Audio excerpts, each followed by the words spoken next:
Everyone, welcome to the Invictus Podcast. I'm Ari and joined by Jason, of course. And this is episode 2, and we're super stoked to be doing this by teleconference. It's too bad we can't do it in person, right? Well, at least we got our safe distance. We're socially distant. Yeah, what is it, 3,000 miles? Yeah, I think we're safe. Yeah. I think we're safe. So the one thing, obviously, that's on everyone's mind is the coronavirus and how it's affecting Jiu Jitsu gyms and also policing. And that's something that Jason and I want to talk about. Obviously, we have our feet in both worlds, and we are seeing things that most people don't see. And we kind of want to chat about that and kind of what's going to be happening.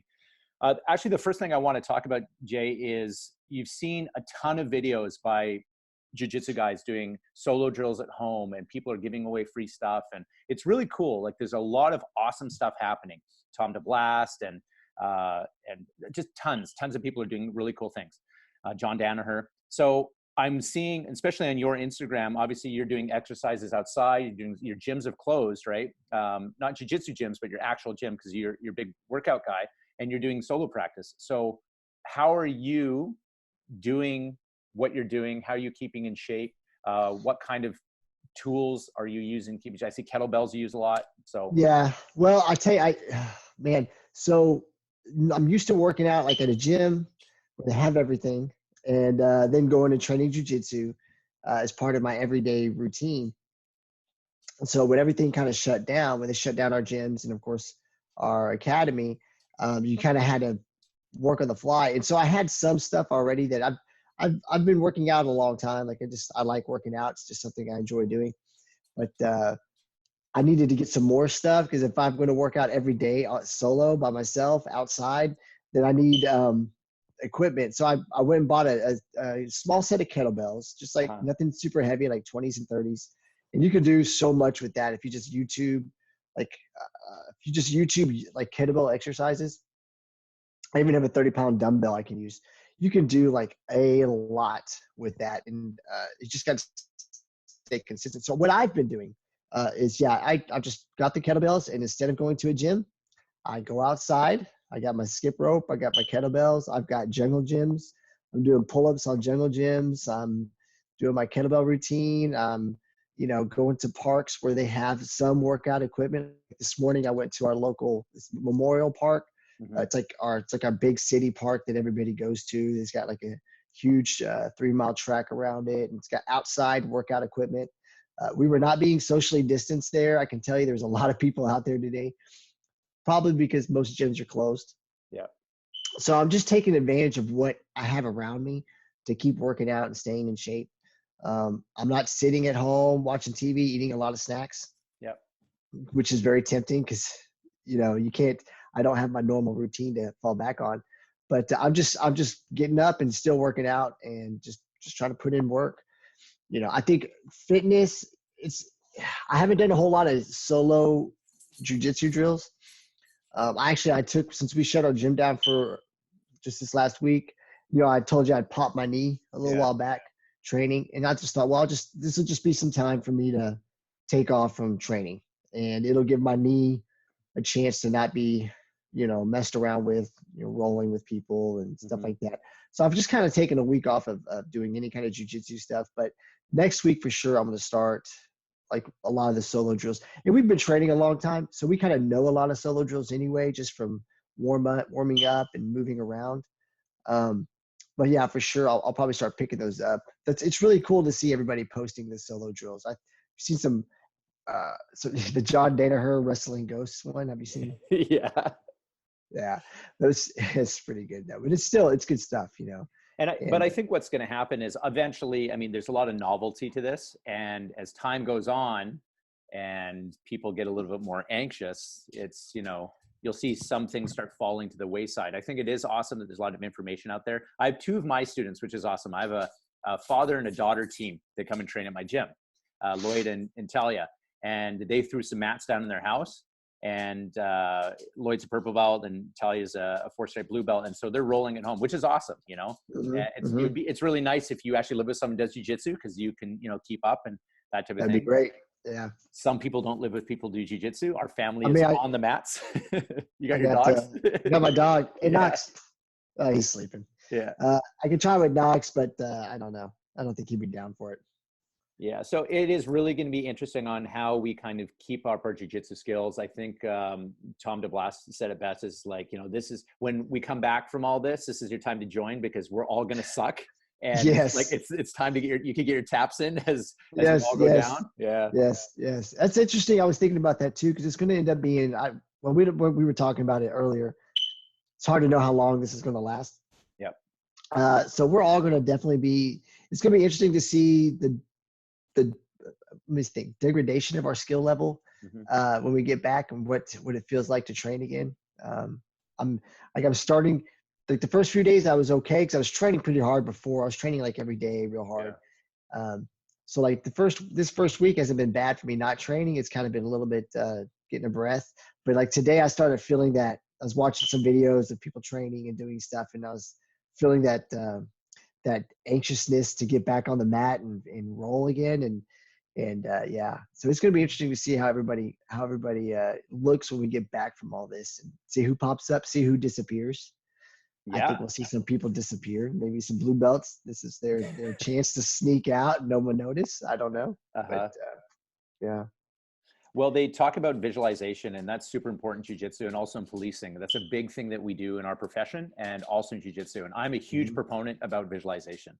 And I once heard that when you visualize a lot, the mind doesn't know the difference between physical and the visualization. So you're tricking your body into doing it. So if you're thinking about solo drills, you're thinking about jiu-jitsu, it actually helps keep you sharp.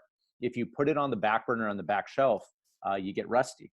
So when you think about that policing, when we're doing our drills and our scenarios, you think about visualization. What's going to happen when someone's got their hands in their pockets, they pull a gun? How are you going to react? This is all super important. I think it needs to be applied to jiu-jitsu as well. So I am a huge proponent, and I hope people are doing it, that they're trying to keep mentally sharp, not just physically sharp. And I think that's why people are watching videos, because it's like trying to learn technique. And a lot of people are doers, right? There's like, they will watch a video and like, that's not helping me, and they actually have to go on the mat. I'm a visual learner, so when I see stuff, I'm like, I can start processing. And obviously kinetic learning is important, but what kind of learner are you? Are you audio, kinetic, a mix? I think I'm a mix, but I was just thinking about that. At the beginning of my jiu-jitsu career, definitely I couldn't watch something and then go do it. Like that would not happen. Yeah. But I think at this point where I'm at, where I'm at now, I can definitely watch stuff. Like I do it all the time now. I can watch something and study it. And then as long as it's not too complicated, I usually can figure it out on the mat. It doesn't take me too long. I can see it and I can feel it. So I think that maybe that's just from all the years of mat time and muscle memory from just the movements and different things. But I do think watching videos, and we always joke about watching YouTube, right? Don't watch YouTube and come in. Well, no, now's the time to watch YouTube, but don't. So what kills me is I'll see a lot of these videos, and I think a lot of people are just trying to get attention with throwing something flashy on the video. They'll show some crazy front dive, somersault into a berimbolo back take triangle. Like they'll throw the weirdest thing out there, which will never work in a million years. But it looks really cool with a very cooperative partner. It's very well choreographed. Don't watch that shit. Watch stuff that's basic fundamental jiu-jitsu that shows you good, solid instruction on what works. You know, the passes, the guard passes, the guard retentions, the basic setups. Watch that stuff to keep your brain fresh with that, and learn the little bitty intricacies of the fundamental the fundamental techniques. That's what's really effective if you watch it. Watching that crazy stuff, honestly, how much of that shit do you ever see really pulling off, man? I mean, it's not realistic. And I think people are just trying to get those likes and those whatever views or whatever, instead of throwing something out there that's super helpful. So watch what you watch. I'm not even sure if that made sense, but be careful with what you watch. Make sure it's sound fundamental stuff that you can visually apply. And if you got a partner, then fantastic. Y'all can work it together, but stay away from the crazy shit. Because I promise you, the best guys on the planet, they're not doing that.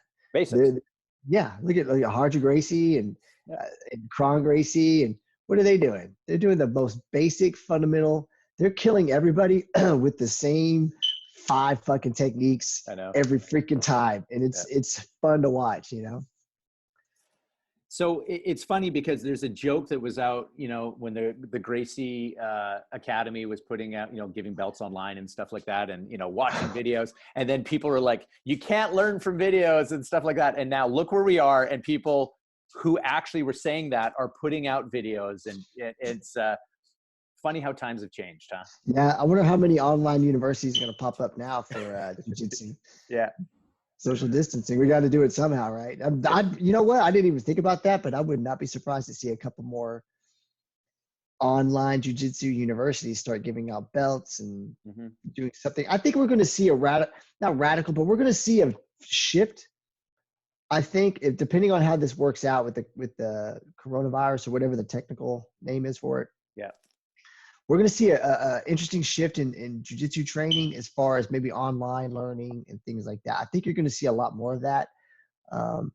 And yeah, I think we're going to see some interesting changes to jiu-jitsu. I know you were talking about a little bit earlier about what you think is going to happen depending on how long this thing goes on. Oh, you mean with gyms? Yeah, with jiu-jitsu academies. Yeah, we should talk about that. So obviously I'm an academy owner. You're a teacher at an academy. You know lots of people who own academies. So this is a big question mark that's coming up. And we're only in North America about a week in. And it's going to get worse. I'm not a fear monger. I'm just trying to be practical. And you need to be adaptable. So these are things you need to think about. So what's going to happen as a gym owner? So I'm going to talk as a gym owner. So I closed my doors a week ago. And my students have been awesome. But as time goes on, obviously the financial stress on them and also on me, because I have to keep paying rent, will become a reality. So at what point does a gym say, well, we've got to close our doors permanently? Creditors are coming after us. How much do we put ourselves in debt? Can we recover from it? So these are a whole bunch of unknowns. And I wish that there was an answer, and people are looking for the silver lining to all this. And I'm sure there's going to be, but I can't read the future and I don't know what's going to happen. I think that smaller gyms, unfortunately, will probably feel a huge stress and they will close sooner than other gyms, but it will be a trickle down effect from 1 week to 2 weeks to a month to 6 months. So we don't know. So what happens next? What happens when this is over and your gym closes? What do you think that people are going to do? Dude, you know what's going to happen? I think garage jiu-jitsu is going to spring back up. So the early days of jiu-jitsu, what was it? It was the big names now. Had a house, everybody would go to the garage and you'd have 3 or 4 guys in a garage training and learning until things picked up enough to where they could afford a space and then buy a space. And then you're going to see, I think we're going to see garage gyms I'm actually surprised I haven't seen it a lot more. People just having 3 or 4 people over to the garage and just training. Yeah. It's a safe number of people. If you know the people that are coming over, it's a somewhat safe way to train, I guess, right now. But I think you're going to see like that kind of stuff, the opening of garage gyms and people getting together, maybe taking some mats, going to the park, laying them out, training. You're going to see people being inventive and creative on ways to get training in and to learn. Yeah, I think so too. Because I think we'll still have the big academies. Those big academies will still be around, the ones that can afford to deal with this. But you're right. I think all the small ones that a lot of people train at are going to be gone. So I don't know. Maybe those people end up going to the big academies, and so big academies end up in the long term profiting from this. Yeah, I don't know, but I do think we'll see a lot. We'll see something. Something's going to change, and I kind of hope it is a lot more garage jiu-jitsu. It'd be kind of cool to see that pop up and. People start doing that a lot more. It's funny because I'm converting my garage right now, and we're going to turn it into a gym. And I told my wife and said, "Hey, we're putting mats down," and she was totally cool with it. And so I'm not saying that we're closing. I don't want my students to be freaking out. But so, have you ever been to Chris Howder's in his house? I've seen the picture. It's amazing. Yeah. I've been there. I went there when I went to Pan Am's a couple years back, 3 years back. Yeah. Chris Howder invited our group over to come train with some guys, and it's a really cool setup. Like it's very cool. It's literally in the garage in his house in I think it's Torrance, or right outside in that area, and it's cool mats. He's got the combat base thing. He's got he's got it set up so cool. It was one of the coolest experiences I've ever had. How big is it? Like a garage. Yeah. It's a 2-car garage with mats. And like the walk-in area, he's got like, you can kind of sit there. But it's a 2-car garage. We had probably, when I was there, 15 people on the mat, and it was crowded. Wow. Yeah, it was crowded, but we were doing it. We were having fun, and it was hot, and it was just it was such a, you have Chris Howder over here yelling at everybody and doing his Chris Howder thing, and his wife's just murdering everybody. Yeah. He has a little kid running around. It was a really cool experience. It would be kind of neat to see a lot more stuff like that. But so like you're setting one up, so that'd be really cool. And I wouldn't.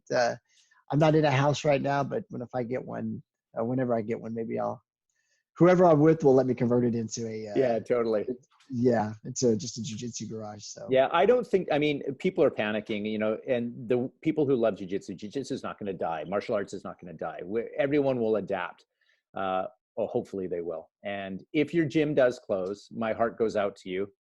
But know that you will continue, and you will do garage jiu-jitsu. Like Jason said, I think that's it's going to happen. And maybe I'll start a YouTube channel called Garage Jiu-Jitsu 101 and piss off some more people on the internet. Oh, would you please? Can I? Would you please? You don't need my permission. I'm begging you to do it. That would be amazing. Oh my God. So awesome. So anyway. I wanted to read something I wrote on my Facebook today, and it's kind of about adaptability. And just something I was just thinking about. It says, everyone wants to know what's next. The uncertainty is the real fear in all of this. How do we combat uncertainty? Things are always uncertain, but we mask those with predictability. Predictability gives the illusion of control. So where do we go from here? So I was told early in my jiu-jitsu career that the goal isn't to stop every move along the way. Sometimes you need to let some things happen in order to get the desired results. So to be good in jiu-jitsu, it isn't able to see the future. It's having multiple answers to problems as they are presented. So instead of relying on predictability, try changing your mindset to adaptability. You have a great capacity for that. So we will adapt to whatever comes our way. Strength is not the absence of fear, but the ability to act despite of it. And I totally believe that, man. Yeah. I mean, I said it. That was pretty well written. I like it a lot. Yes, it's a scary time. I think that one of the scarier things is what's going to happen economically. Yeah. And I don't know. I mean, nobody knows. This is unprecedented. I know, as in law enforcement, just the meetings I've been in and the stuff I'm being told, it's not that no one doesn't know what they're doing, but no, there's no contingency plans for a pandemic. Like, it's just, there's nothing that's where our economy gets shut down. People have to go into self-isolation. There's just we're just not built to deal with this, if that makes sense. Like, we just haven't planned for it. I don't think anybody has. So there's just so much unknown. So yeah, we're gonna take a hit economically. But what you said is true. Like, jiu-jitsu's not going away. We all know jiu-jitsu. We all know each other who know jiu-jitsu. We'll meet someplace and we'll train. You don't need a big academy to go train. You just need one partner and a safe place to roll. You can do it in the grass if you wanted to. So jiu-jitsu's not going anywhere. We're gonna be fine. Everybody's gonna still get to train. We're gonna work together as a community to rebuild when this is all. Well, we're doing it now to get through this and to rebuild. Everybody's gonna work together, and I think we're gonna see some bad stuff. We're gonna see some of the, like with the hoarding, some of that kind of stuff that we've seen. We're gonna see it's gonna be worse with unemployment and stuff like that. Really craters like they think it might for a little while. Yeah. We're going to see some bad parts of humanity, which you and I, it's just, we see it all the time anyway. It's just going to be on a bigger scale. But we're all going to come out of it on the end, and we're all going to stick together. We're all going to be training in a couple of years at our favorite gyms, and we're going to be talking about the great pandemic of 2020 and what a fucked up year 2020 was. And it's all going to be okay, I think, in the long run. So okay, so let's kind of move to, what are you seeing in policing? Obviously, so I'm on patrol and I'm seeing some interesting changes that are happening. For example, when we have a sudden death, police, we're not going in like we normally would. We're taking precautions. If it's a natural death, there's no reason to kind of put other people at risk. And so the paramedics have been awesome. Obviously, nurses have been awesome. So there's certain things like that. And certain calls, as maybe officers are going down with the virus, our numbers are going down. So Our responses to priority calls only, which we call priority 1 and 2. So things like stale thefts and things like that, we're waiting to go to those because we just, it's numbers and stuff. So what kind of stuff are you seeing down in Texas with policing and changing? What we've been doing is, one, pretty much immediately we stopped responding to calls we didn't have to respond to. If you could clear a call by telephone, then you clear it by telephone. Yeah. No more EMS calls. If we got to go, we stay outside, and whatever information needs to be given to us, the paramedics can give to us, unless there's a life and death situation where we got to do something. Yeah. No nursing homes, not entering nursing homes or facilities that care for elderly or anything like that, unless it's absolutely necessary. Pretty much any unnecessary contact with the public was what we've really backed off, and it's just patrolling, observing, and just that's pretty much it. We're just extremely reactive right now, and we have to be. We can't. You've seen Seattle have a little bout of officers getting corona and passing it on to some other officers. New York is having a bad situation with a lot of officers getting infected with corona and having to go into isolation. But the problem that people don't realize, maybe they don't understand, if we get hit and we don't know we have it, and then we're walking around our PD with our unit for 2 or 3 days, and then all of a sudden we realize we're sick. Yeah. Everybody we just came into contact has to go into isolation. That could be a whole shift. Yeah. And I work for a small department. You take a whole shift off the street. That's a third of our department. Totally. Like you cannot. Everything is just so hands off right now, and just be available to deal with emergency responses. And I'm pretty sure from what I've seen from other departments, it's pretty much all the same. Everybody back off, emergency responses, just do what we have to do until we can get through this stuff. And it's scary. We don't know what's it's weird. I've never been in I'm turning 46. Tomorrow's my birthday, by the way. I'm turning 46 tomorrow. And I've never in my lifetime seen anything remotely like this. Nothing. 9/11 wasn't like this. No. Nothing. Nothing is unknown. I think the last time that the world was like this was probably, I was talking to you before the podcast got on, was like in the 1930s, and as World War II was starting, where the whole world was involved. And obviously different, but when I talk to people, or you hear people talk from the 90s who lived through the 30s and 40s, they talk about rationing. They talk about the uncertainty, what was happening. So really similar in many ways.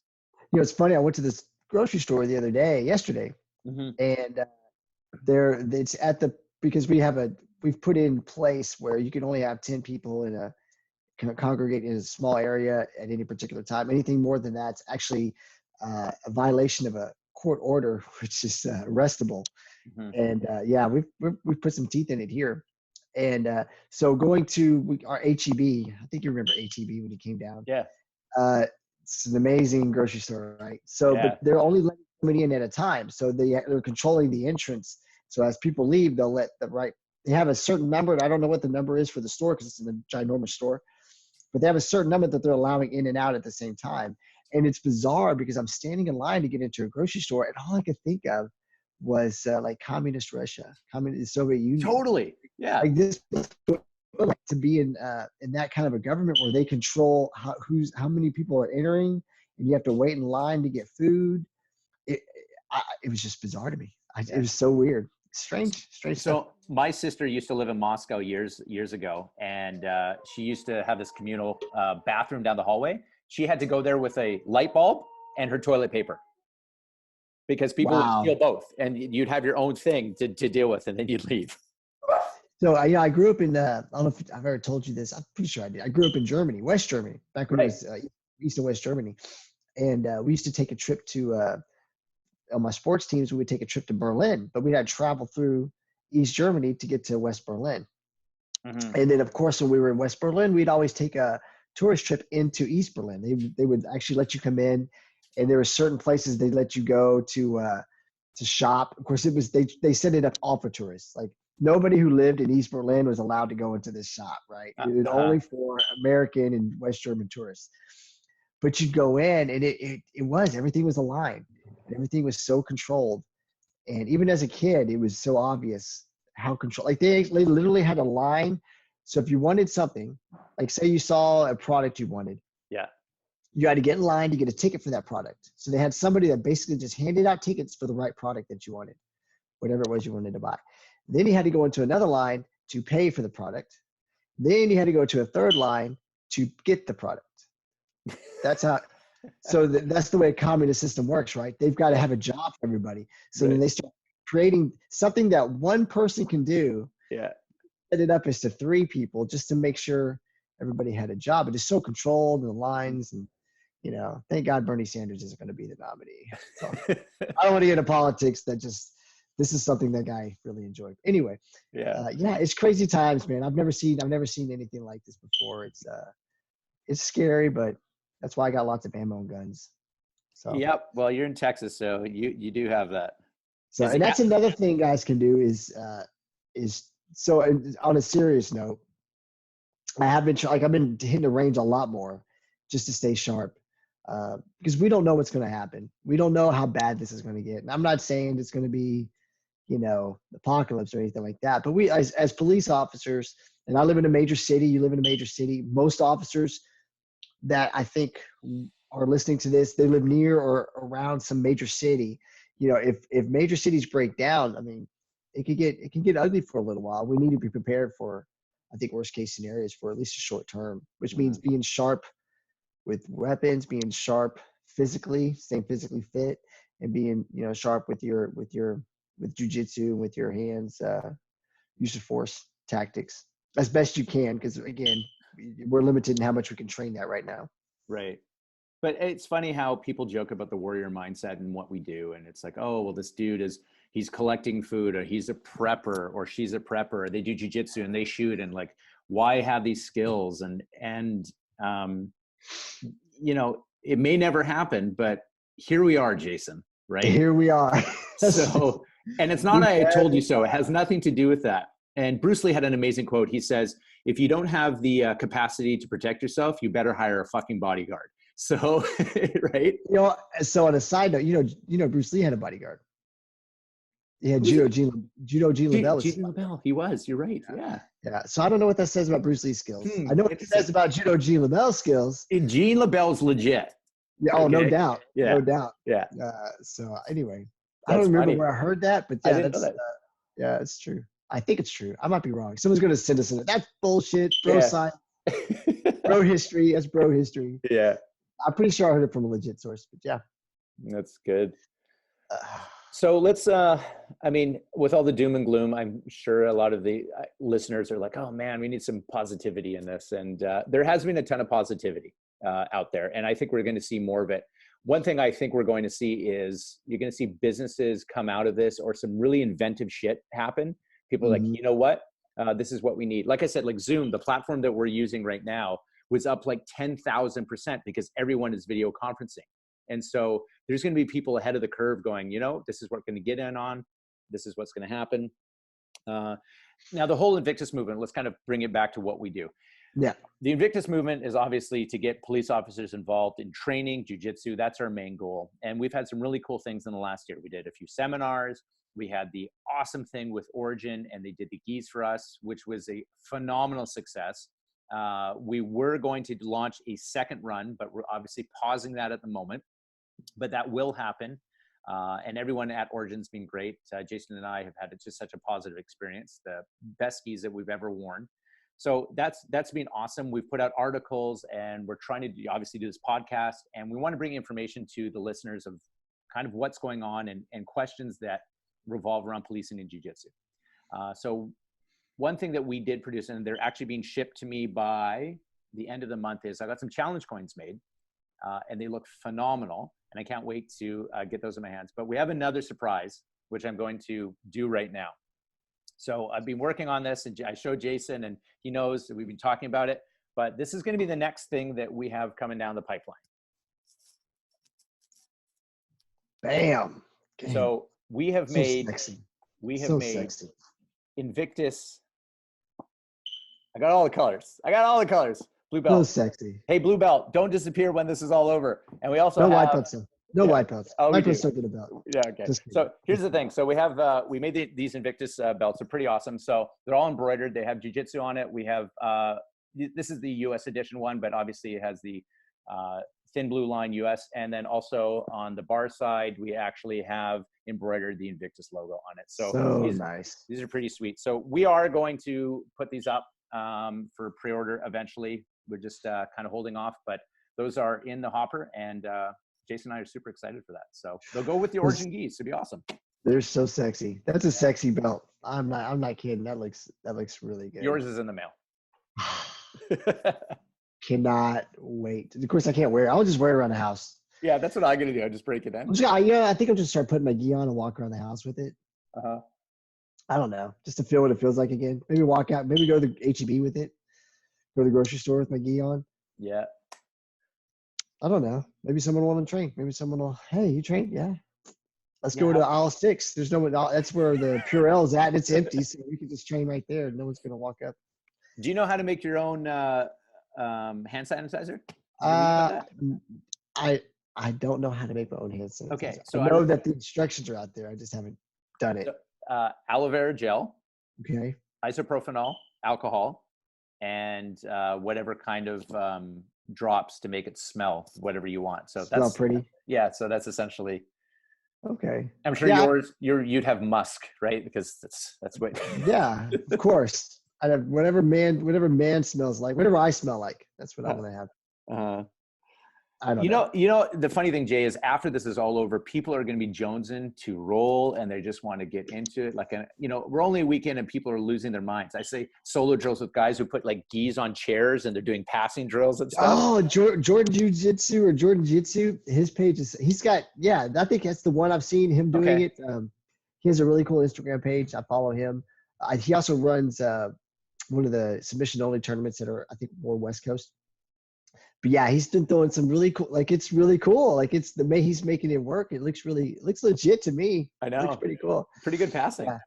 Yeah, like he was doing the open guard, the bullfighter pass. Right. And yeah. Saying Nagis with his gi tied around the chair. And there's lots of cool stuff, man. And like I said, we're going to be fine. And jiu-jitsu comes back, and we'll all come back to training. And it's going to be, a little different. We may thin the herd a little bit, but then we'll bring in new people, and it's going to be good. I know there's something else we were going to talk about. Police cleanliness practice. What are you guys doing to stay clean up there? What's your procedures? Okay, this is going to be super crazy. So I'm literally going to tell you what we initiated last night while I was on patrol. And then our next watch came on, and they're walking into the patrol room, and they kept coming up to us going, "Is this a joke?" This is what they said. So we have our computers, right? They're next to each other in little cubicles. And every other computer, there's a sign on it that says, "Do not use this computer, social distancing," or whatever. So we are 6 feet apart. So it's like cubicle, space, cubicle. So that's the first thing. Our janitorial staff is being awesome. We're wiping down everything. We have isogel, hand sanitizer everywhere. We're issued masks.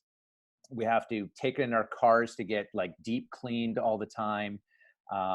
It's crazy. But the funny thing about policing is, they're doing all these things, but we go to calls that are close proximity. We've been dealing with disease and stuff for years. It's not new, right?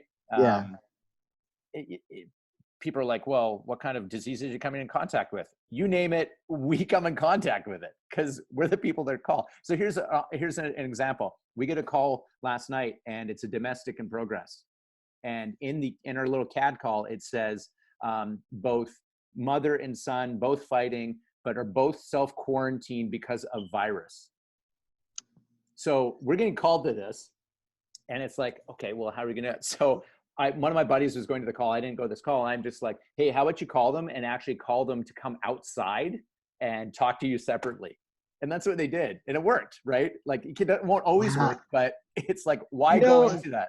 That's a legit problem. So what if you get this is the stuff that I think the public doesn't even think about that we're dealing with, is that we could get a call to a family violence or assault in progress or whatever, some type of thing where we need to intervene with people who are known to be infected. And if someone's getting beat down and one of them's infected, we can't say, well, you guys are infected, so we can't come deal with it. Like, we have to deal with that and be exposed and deal with the consequences to save someone's, I'm not gonna say a life, maybe their life, but, you know, at least to intervene and prevent someone from being hurt. Mm-hmm. And that's the kind of stuff that we've never dealt with before. And I mean, we've dealt with it, but differently. This is a different situation, you know? So I wonder statistically if taser use will now go up over this period of time. Probably. I'm just saying. I mean, that's definitely social distancing, right? It's right.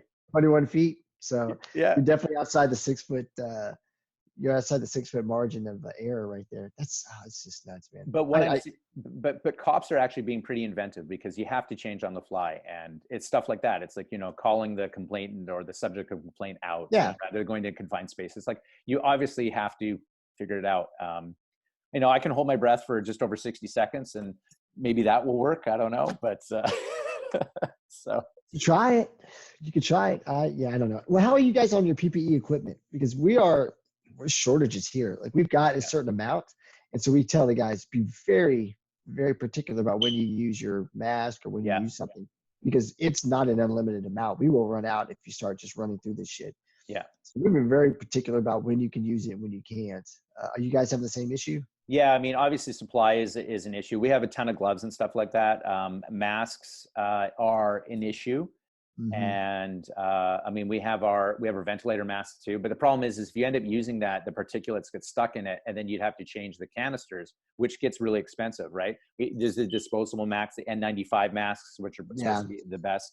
I saw that Origin, Pete Roberts, he actually put out, they made this little clothing thing as a filter. You see that? Like, he did it on the fly. Is it awesome. Legit? Is it legit? I didn't know if it was legit or I didn't really read it. So you have to listen to his thing. So he's not saying that it's going to keep out everything, but they talk about it will keep out like 50 or 60% of particulate out, and every little bit helps. Right. So he had this, he pulled it over and then he folded it over twice and they folded it over 3 times. So it gives you more of a barrier. And if you want to put like a carbon filter inside of it, then you can do that. And they printed it off last night. So again, that's one of those things that's pretty inventive. Every little bit helps, I guess. So, you know, that's interesting, because I bet you we start seeing more things like that where people are making, you don't have to rely just on an N95 mask, which is the recommended mask that we're all using, right? Yeah. But stuff like that where people are creating a much mass producing, creating masks that are almost as effective or as effective that we can use. That's pretty interesting. We have to be really careful too, but the news is coming out. So I posted this on my Facebook a little while ago about obviously, I hate to use the term, but fake news, but there's a ton of misinformation out there. And we are so easy to go click and share. You know, I see something cool that sounds neat on your page and I share it, and I'm actually sharing information that isn't wrong. So they're talking about listen to the CDC, listen to the health authorities and that type of thing that's coming out with legit information.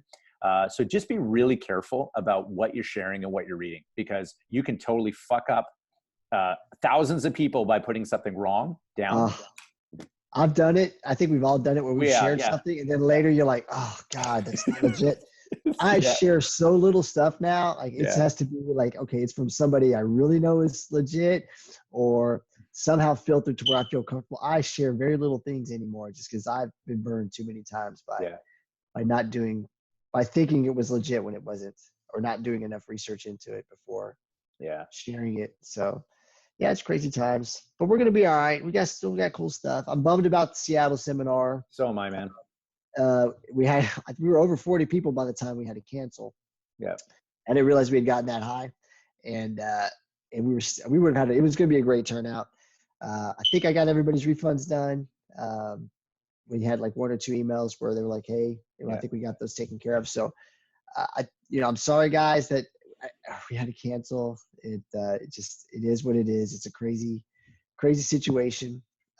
Virginia, we'll have to approach that pretty soon and look at that. And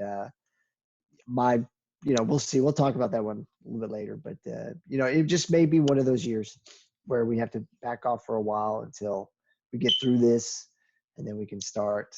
The next one will be amazing. Let's just put it that way. Whenever we have the next one, everybody's going to be chomping at the bit to get back together and talk about their how they survived the Corona apocalypse 2020 and got back to the mess. And I think this is what we might do. Jason and I talked about this, but we were talking about doing, we call them super seminars, but now maybe doing something like a mega seminar, which actually happens over a weekend.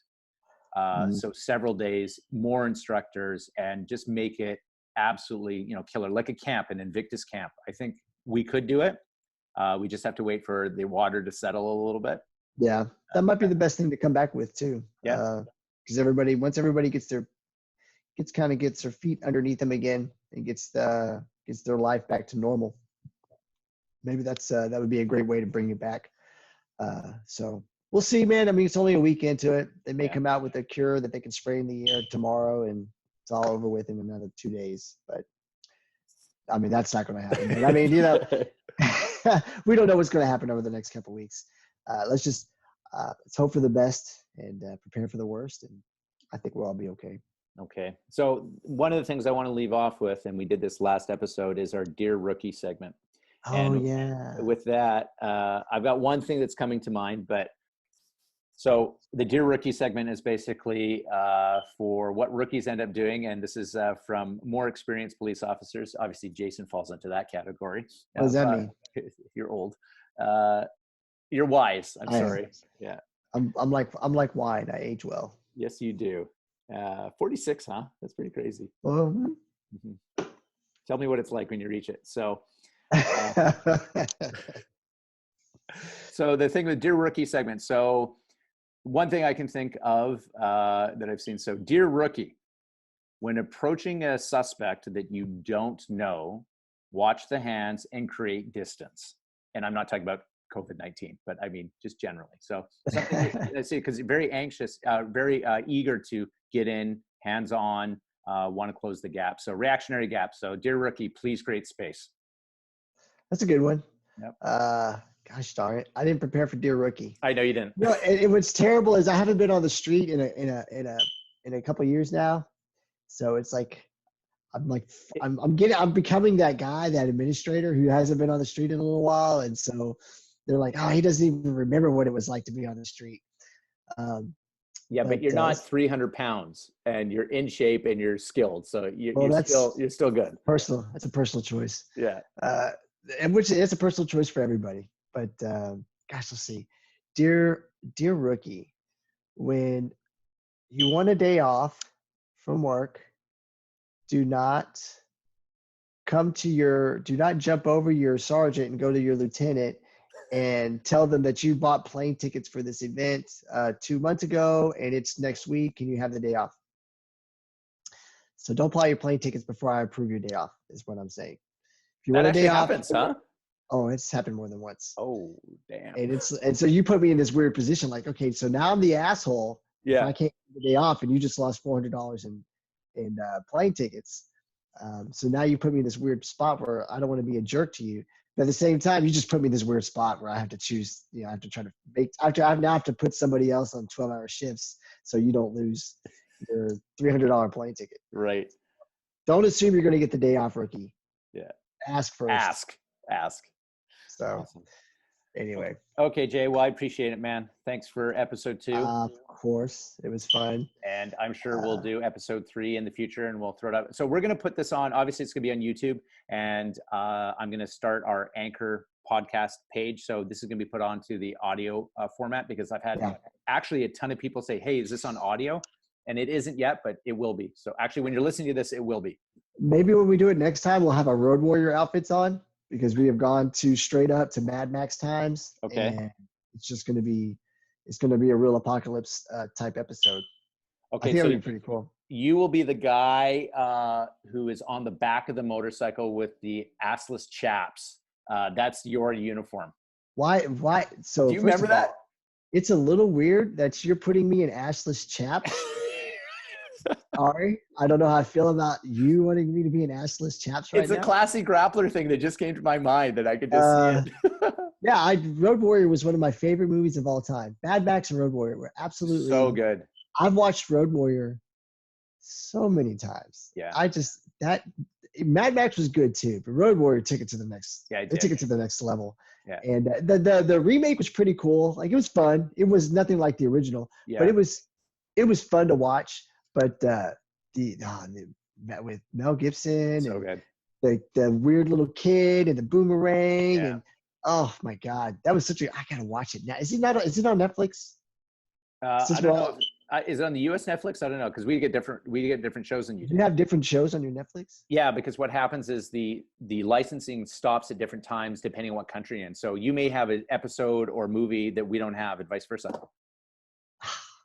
I didn't know, but I want to watch Road Warrior now. Like, okay, that's my another part movie, of my self-isolation. So because Road Warrior was the second one, right? Mad Max was the first. Mm-hmm. So another movie which was amazing, which was the second, which was I think the best in the series, was Aliens, which was so kick-ass. You think it was better than the first? Oh yeah, 100%. The first was amazing as like a horror space film, but as an action like sci-fi film. The second one was where the Marines came in, right? The second one's where the Marines came in, and then they were kind of, it was a good one. It was really good. I really love that one. The first one was so good though. It is freaky. With the alien coming out of the stomach. Oh, yeah. It had what was her name? What was the actress's name? Sigourney Weaver. Sigourney Weaver, when she was hot. I had such a crush on her in that movie because you know that scene. Yeah, she looked good back then. Maybe she was working out for that movie. I don't know, but and with the giant claw, the fight, and the mother against mother. Oh man, they don't make movies like this anymore. I don't think they do. That's why people should listen to an 80s podcast called the Turmoil Podcast. I've heard of it. I've actually heard of it. It's a podcast about 80s movies and 80s culture and hey, it's my other podcast.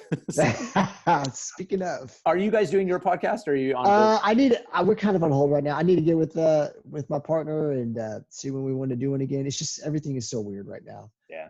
And honestly, with work is nuts for me because it's not even ending when I get off work because of the position I'm in now. It's, we're getting phone calls at 6:00 at night. We got to listen to, and things are just weird, but we'll probably get back on it. I'll hit him up. We need to get back on it soon.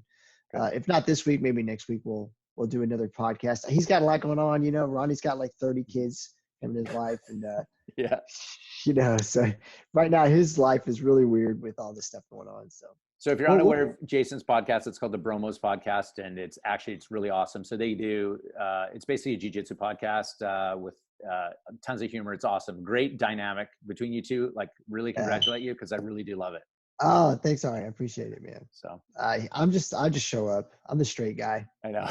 Ronnie's the funny guy. Yeah.